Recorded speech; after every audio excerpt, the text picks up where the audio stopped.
Hello बच्चों, आज आप देख रहे हैं आपका अपना चैनल कंप्यूटर स्टडी पॉइंट। मैं इश्तियाक अहमद। आज हम क्लास 9 के सोशल साइंस के ऑब्जेक्टिव की क्वेश्चन की श्रृंखला तो डाल चुके हैं। अब उसी के लेसन 1 और लेसन 2 के अति लघु प्रश्नों की श्रृंखला के साथ आपके सामने उपस्थित हैं। वीडियो को देखने के लिए हमने क्लास वाइज प्लेलिस्ट बना दी है और जिस क्लास के बच्चे होंगे क्लास 9 और 10 अपने क्लास की प्लेलिस्ट पे जा कर के क्लास पे क्लिक करके अपने क्लास की सारी वीडियो को आसानी से देख सकते हैं। तो वीडियो देखने के बाद वीडियो अच्छी लगे तो लाइक करें, शेयर करें और चैनल को सब्सक्राइब करना न भूलें। पास में लगे बेल आइकन को भी प्रेस कर लें ताकि हमारी आने वाली हर वीडियो का नोटिफिकेशन आप तक आसानी से पहुँच सके। इसके साथ साथ वीडियो को देख करके और कापी पे से नोट करके स्कूल के समय में 1 से 2 दिन में ला करके स्कूल में से कापी चेक कराएं। तो वीडियो को आगे बढ़ाने के लिए वीडियो का सबसे पहला क्वेश्चन जो लेसन नंबर 1 है, फ्रांसीसी क्रांति, उसके लघुत्तरीय प्रश्नों की श्रृंखला आप लोगों के सामने उपस्थित है। तो ये अति लघुत्तरीय प्रश्नों में सबसे पहला जो प्रश्न है, क्रांति से क्या आशय है? तो इसका उत्तर है कि दीर्घ काल से राजनीतिक, सामाजिक और आर्थिक दुर्दशा झेल रही जनशक्ति द्वारा व्यवस्था में अनायास आमूल-चूल परिवर्तन ला देना ही क्रांति कहलाती है। तो एक चीज़ और है कि क्रांति क्यों आती है? तो जब शासक वर्ग का जनता पर अत्याचार अत्यधिक बढ़ जाता है तो जनता विवश हो जाती है और उसका परिणाम ये होता है कि वो क्रांति का रूप ले लेती है। तो ये फ्रांस की क्रांति थी, सारी क्रांतियों की जननी कहा गया है फ्रांस की क्रांति को। क्वेश्चन नंबर 2 है, फ्रांस की क्रांति कब और क्यों हुई? तो इसका उत्तर है, फ्रांस की क्रांति 1789 ईस्वी में फ्रांस में व्याप्त सामाजिक, आर्थिक और राजनीतिक अव्यवस्था के कारण हुई थी। तो हम तो बताए हैं कि दुनिया के किसी भी देश में जब क्रांति आती है तो उस देश में जो अव्यवस्था होती है, जनता जब उससे एकदम ऊब जाती है तब विवश होकर के वो क्रांति के लिए ही वो उठ जाती है और इसका कारण ये होता है कि उस देश में क्रांति उत्पन्न हो जाती है। तो इसका तीसरा क्वेश्चन है, फ्रांस की क्रांति ने विश्व को क्या संदेश दिया? तो उत्तर है, फ्रांस की क्रांति ने विश्व को स्वतंत्रता, समानता और बंधुत्व के आदर्शों का संदेश दिया था। तो यहाँ पर ये भी बताएं हैं कि जितनी भी संसार की जितनी भी क्रांतियाँ हुई हैं सब में फ्रांस की क्रांति को संसार की क्रांतियों की जननी कहा गया है। अगला क्वेश्चन है, फ्रांस की जनता ने कब और क्यों क्रांति का शंखनाद किया? तो क्वेश्चन का मतलब ये है कि फ्रांस की जनता क्यों क्रांति को शुरू की? उत्तर है, फ्रांस की जनता ने तत्कालीन सड़ी गली पुरातन व्यवस्था से मुक्ति पाने के लिए 1789 ईस्वी में क्रांति का शंखनाद किया था। मतलब ये जो पुरानी सड़ी गली व्यवस्था थी, पुरानी जो मतलब ये कि जितने भी ओल्डन टाइम के अभी जो रूल और रेगुलेशन चल रहे थे उसी को ध्वस्त करने के लिए फ्रांस की जनता ने क्रांति का शंखनाद किया था। अब अगला क्वेश्चन नंबर 5 है, फ्रांस में पुरुष एवं नागरिक घोषणा पत्र कब पारित किया गया था? उत्तर है, फ्रांस में पुरुष एवं नागरिक अधिकार घोषणा पत्र 1791 ईस्वी में पारित किया गया था। तो अगला क्वेश्चन नंबर 6 है, फ्रांस के पादरी वर्ग से आपका क्या आशय है? तो उत्तर है, क्रांति के समय फ्रांस में पादरी वर्ग सर्वोच्च शक्तिशाली और विशेषाधिकार प्राप्त था। तो ये फ्रांस कई वर्गों में बटा हुआ था जिसमें जो पादरी वर्ग था ये सर्वोच्च वर्ग कहलाता था। तो अगला क्वेश्चन नंबर 7 है, करों के बोझ से दबे निम्न वर्ग को फ्रांस में क्रांति करने के लिए उकसाया? तो स्पष्ट कीजिए। तो इसमें स्पष्ट ये करना है कि फ्रांस जो था जो कर के बोझ से दबा हुआ था उसमें कर का बोझ किन वर्गों के ऊपर अधिक था उसके लिए स्पष्ट करना था। तो उसका उत्तर था कि फ्रांस में करों का संपूर्ण बोझ निम्न वर्ग को ही उठाना पड़ता था। करों के बोझ से उत्पन्न भूख, निर्धनता और बेरोजगारी ने इस वर्ग को क्रांति के लिए उकसाया था। मतलब जो फ्रांस का निम्न वर्ग था, जितने भी कर लगाए जाते थे सब छोटे और मध्यम वर्ग और निम्न वर्गों पर ही लगाए जाते थे, जिसके कारण वहाँ गरीबी, निर्धनता और बेरोजगारी निम्न वर्ग में अत्यधिक बढ़ गई थी। और नतीजा ये हुआ कि वहाँ पर लोगों ने उठ करके सरकार के खिलाफ एकजुट होकर के एक क्रांति का रूप धारण किया। अगला क्वेश्चन है क्वेश्चन नंबर 8, रूसो की प्रसिद्ध पुस्तक का क्या नाम था? उसका सत्ता के विषय में क्या कहना था? उत्तर है रूसो की प्रसिद्ध पुस्तक का नाम सोशल कॉन्ट्रैक्ट था। उसने कहा था सत्ता जनता के लिए है। तो ये है कि सत्ता है, अब्राहम लिंकन की जो परिभाषा है ये कि democracy is the government of the people, by the people, for the people. ये तो ये लोकतंत्र के संबंध में अब्राहम लिंकन से अच्छी किसी ने परिभाषा नहीं दी। तो ये है, दूसरों ने भी यही कहा कि सत्ता जनता के लिए है। तो सत्ता का जो भी शासक वर्ग है वो जनता के प्रति सहानुभूति अपनाना चाहिए जनता को, इसलिए कि जनता ही शासक वर्ग को वहाँ पे लाकर बैठाती है। अगला क्वेश्चन है 9, वॉल्टियर कौन था? उसने किस प्रकार की शासन व्यवस्था की स्थापना पर बल दिया? उत्तर है वॉल्टियर फ्रांस का प्रसिद्ध दार्शनिक था। उसने कल्याणकारी निरंकुश शासन की स्थापना पर बल दिया। अगला क्वेश्चन नंबर 10 है, फ्रांस में महासभा की एक प्रमुख देन क्या थी?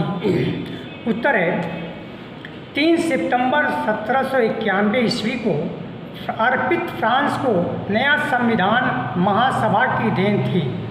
अगला क्वेश्चन नंबर 11, फ्रांस के राष्ट्रगान का क्या नाम है? उत्तर है फ्रांस के राष्ट्रगान का नाम मर्सिल है। क्वेश्चन नंबर 12, फ्रांस में महिला एवं नागरिक अधिकार घोषणा पत्र कब जारी किया गया था? इसका क्या प्रभाव हुआ?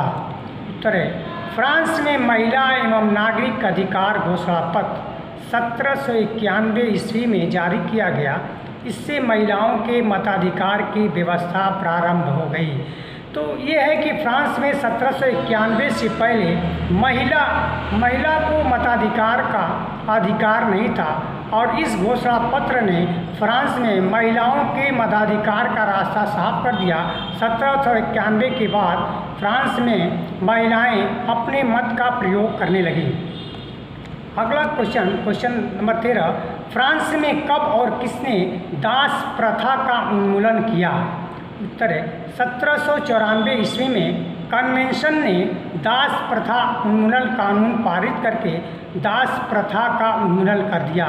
तो ये तो पुरानी व्यवस्थाएं में थी कि दास प्रथा पुराने प्राचीन व्यवस्था में से ही चली आ रही थी, और फ्रांस की क्रांति ने इन सारी प्रथाओं को समाप्त कर दिया। अब अगला है क्वेश्चन नंबर 14, फ्रांस की क्रांति के उपलब्धि के रूप में कौन से 3 रत्न प्राप्त हुए? स्पष्ट कीजिए। तो उत्तर है फ्रांस की क्रांति से नंबर 1 स्वतंत्रता, 2 लोकतंत्र, 3 जनता के अधिकार के उपहार में 3 रत्न प्राप्त हुए। तो ये है कि फ्रांस की क्रांति के उपलब्ध में कौन से रत्न प्राप्त हुए? तो ये रत्नों में यही है कि जनता स्वतंत्र हो गई, यहाँ पे लोकतंत्र बहाल हो गया और जनता को अधिकार प्राप्त हो गया। अगला क्वेश्चन नंबर 15, फ्रांस की क्रांति से अन्य देशों का कौन सी विशेष प्रेरणा प्राप्त हुई? उत्तर है फ्रांस की क्रांति से अन्य देशों में धर्म निरपेक्ष गणराज्य की स्थापना करने की प्रेरणा प्राप्त हुई। तो हमारा देश का जो संविधान बना था, दुनिया के विभिन्न संविधानों की जो अच्छी बातें थी हमारे देश के संविधान में उसको जगह दी गई थी। जो इसका एक उदाहरण ये भी, जो हमारा देश का जो संविधान है धर्मनिरपेक्ष गणराज्य की स्थापना करता है, उसकी ये यहीं से मतलब कि दुनिया के दूसरे संविधानों से उसको लिया गया है। अब इसमें अगला है कि लेसन नंबर 2 में यूरोप में समाजवाद एवं रूसी क्रांति, तो 2 का चैप्टर का नाम यही है कि यूरोप में समाजवाद एवं रूसी क्रांति। उसकी अतुल अधिउत्तरी प्रश्नों की तरफ चलते हैं। तो ये इसके ऑब्जेक्टिव क्वेश्चन की कि वीडियो तो हम पहले ही डाल चुके हैं। अब इसके अति लघुत्तरीय क्वेश्चन की वीडियो का जो पहला क्वेश्चन है, रूस की क्रांति क्यों हुई? उत्तर है, रूस की क्रांति का कारण रूस की निरंकुश जारशाही थी। तब जिसमें जार का शासक था और जार निकोलस जो था वो निरंकुश था, तो जिस जनता के प्रति ये बहुत काफ़ी हीन भावना और दयनीय जनता को हमेशा दबाने की कोशिश करता था। तो ये एकदम निरंकुशता के लिए ही था कि जनता इससे ऊब चुकी थी और उसका निरंकुश शासक था। तो रूस की क्रांति का कारण यही था कि जनता जब निरंकुश हो गई तो एकदम फ्री होकर के अब रूस में क्रांति का आरंभ कर दिया। क्वेश्चन नंबर 2 है, रूस में होने वाली दोनों क्रांतियों को निम्न किन नामों से पुकारा जाता है? उत्तर है, रूस में होने वाली 1917 ईस्वी की दोनों क्रांतियों को क्रमशः फरवरी क्रांति तथा 2 अक्टूबर क्रांति के नामों से पुकारा जाता है। तो रूस की 2 क्रांतियाँ हुई, एक तो है फरवरी क्रांति, दूसरी 2 अक्टूबर की क्रांति। तो इसमें खूनी रविवार की घटना भी रूस ही में घटी थी। अगला क्वेश्चन है, क्वेश्चन नंबर 3, वैज्ञानिक समाजवाद का संस्थापक कौन था? उसके प्रसिद्ध ग्रंथ का नाम क्या था? उत्तर है, वैज्ञानिक समाजवाद का संस्थापक कार्ल मार्क्स था। उसने दास कैपिटल नामक ग्रंथ की रचना की थी। अगला क्वेश्चन नंबर 4, समाजवाद से क्या आशय है? उत्तर है, समाजवाद वह व्यवस्था है जिसमें उत्पादन के साधनों पर समाजवाद का नियंत्रण होता है। क्वेश्चन नंबर 5, समाजवाद से प्रभावित यूरोप का जनमानस किस प्रकार की सरकार की स्थापना करना चाहता था? उत्तर है, 20वीं शताब्दी में यूरोप का जनमानस समाजवाद के सिद्धांतों से प्रभावित होकर लोकतंत्र के आदर्शों की स्थापना में सक्षम सरकार चाहता था। तब ये कि 20वीं शताब्दी में जो भी क्रांतियाँ हुई और उन क्रांतियों के फलस्वरूप 19वीं, 20वीं और 17वीं जो 17वीं से जो फ्रांस की क्रांति, रूस की क्रांति और बाकी ये अमेरिका की क्रांति, ये जितनी क्रांतियाँ हुई उसमें सारी क्रांतियों का निचोड़ यही था कि वो अपने अपने देश में लोकतंत्र बहाल करना चाहते थे और ये शासक वर्ग की निरंकुशता से छुटकारा पाना चाहते थे। अगला क्वेश्चन नंबर 6 है, यूरोप की धरती पर समाजवाद का प्रादुर्भाव किस अवधारणा को लेकर हुआ? तो उत्तर है, यूरोप की धरती पर समाजवाद का पदार्पण आर्थिक स्वतंत्रता और उपभोग के चुनाव की अवधारणा को लेकर हुआ था। तो ये है यूरोप, ये फ्रांस में, रूस में जो समाजवादी व्यवस्था थी उसको ध्वस्त करने के लिए वहाँ चूँकि वह समाजवाद का ही नारा दिया गया था और समाजवादी गणराज्य की स्थापना की गई थी। उसमें यह है कि उसमें जो है वहाँ के लोगों को, जनता को स्वतंत्रता और वहाँ पे अपना कार्य करने का अधिकार और प्राप्त करने के लिए, वहाँ के चुनाव में भाग लेने के लिए, ये सब सारी चीज़ें हुई थी। अगला है क्वेश्चन नंबर 7, कार्ल मार्क्स क्यों प्रसिद्ध था? उत्तर है, कार्ल मार्क्स को समाजवाद का जनक माना जाता है। उसकी पुस्तक दास कैपिटल समाजवाद की बाइबिल कहलाती है। तो कार्ल मार्क्स ने जो अपनी पुस्तक लिखी थी दास कैपिटल, तो इसको बाइबिल का दूसरा रूप कहा गया है। क्वेश्चन नंबर 8 है, कार्ल मार्क्स और फ्रेडरिक एंगेल्स ने भविष्य में बनने वाली सामाजिक संरचना को क्या नाम दिया था? उत्तर है, कार्ल मार्क्स और फ्रेडरिक एंगेल्स ने भविष्य में बनने वाली सामाजिक संरचना को साम्यवादी समाज नाम दिया था। अगला क्वेश्चन है क्वेश्चन नंबर 9, खूनी रविवार की घटना कब हुई थी? उत्तर है, खूनी रविवार की घटना 1905 ईस्वी में रविवार के दिन रूस में हुई थी। तो ये इस वीडियो का सबसे इम्पॉर्टेंट क्वेश्चन है कि आता है बार बार कि खूनी रविवार की घटना किस देश में हुई थी, खूनी रविवार की घटना किस वर्ष में हुई थी। तो ये इस वीडियो के ये क्वेश्चन बहुत इम्पॉर्टेंट है। अगला क्वेश्चन है क्वेश्चन नंबर 10 है, रूस की क्रांति का विश्व राजनीति पर क्या प्रभाव पड़ा? तब जो रूस की क्रांति थी हुई, उसका विश्व के दूसरे देशों पर क्या प्रभाव पड़ा? तो उसका उत्तर है कि रूस में क्रांति के बाद रूस विश्व में समाजवाद का प्रेरणा बनकर उभरा, जिससे पूंजीवाद के पंजे कमज़ोर हो गए तथा सभी नौ स्वतंत्र राष्ट्रों ने समाजवाद को अपनाया।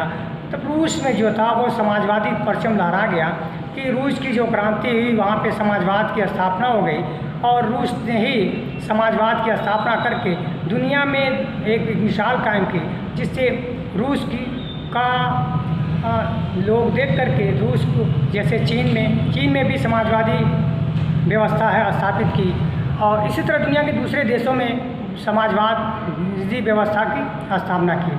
तो इस वीडियो को देखने के बाद वीडियो को लाइक करें, शेयर करें और चैनल को सब्सक्राइब करना ना भूलें। पास में लगे बेल आइकन भी प्रेस करें ताकि हमारी आने वाली हर वीडियो का नोटिफिकेशन आप तक आसानी से पहुंच सके। और मतलब वीडियो को देखने के बाद वीडियो अपने कमेंट बॉक्स में लिख करके ज़रूर बताएं कि वीडियो आपको कैसी लगी। वीडियो में जो भी कमी हो वो उससे हमको थोड़ा सा कमेंट करके बता दें। उसके बाद वीडियो पे जो कमी होगी उसको सुधार किया जाएगा।